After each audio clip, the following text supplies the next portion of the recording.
சாப்பிட்டு பார்த்துடலாம். Super taste பாருங்க, சூப்பராக இருக்குது. நல்லா சூடாக பொசு பொசுன்னி வாழைக்காய் பஜ்ஜி சாப்பிட்றதுக்கு தயாராக இருக்குது.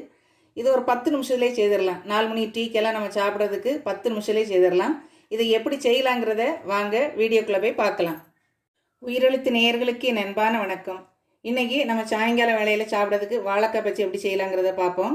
வாழைக்காய் பஜ்ஜி செய்கிறதுக்கு 2 வாழைக்காய் எடுத்து தோல் உரிச்சிக்கிட்டு நீல வாக்கில் இப்படி வெட்டி வச்சுருக்கேன். மேல் மாவுக்கு 1 கப்பு கடலை மாவு எடுத்துக்கிடலாம்.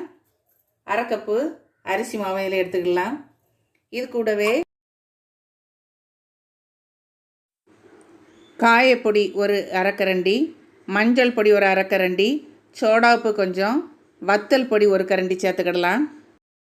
கொஞ்சமாக உப்பு டேஸ்ட்டுக்கு சேர்த்து தண்ணி விட்டு நல்ல பஜ்ஜி மாவு பதத்துக்கு பிசைஞ்சு எடுத்துக்கலாம்.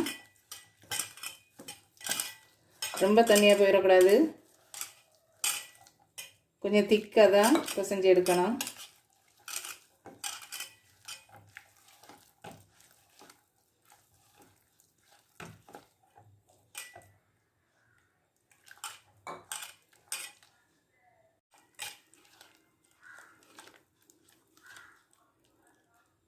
நல்லா கட்டி இல்லாமல் இந்த மாதிரி பிசைஞ்சு எடுத்துக்கணும்.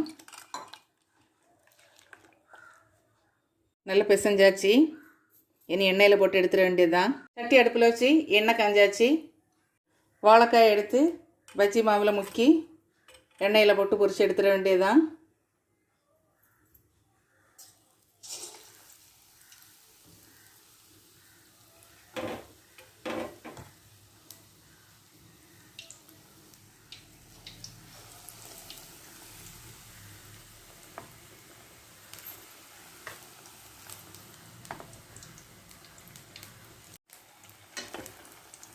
ஒரு பக்கம் வந்த உடனே மறுபக்கம் பெரட்டி போட்டு லேசாக வேக எடுத்துட வேண்டியதுதான்.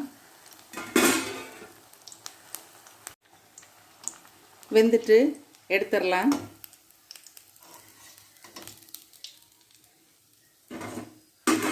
இதே மாதிரி எல்லா வாழைக்காயும் மாவில் முக்கி போட்டு எடுத்துடலாம்.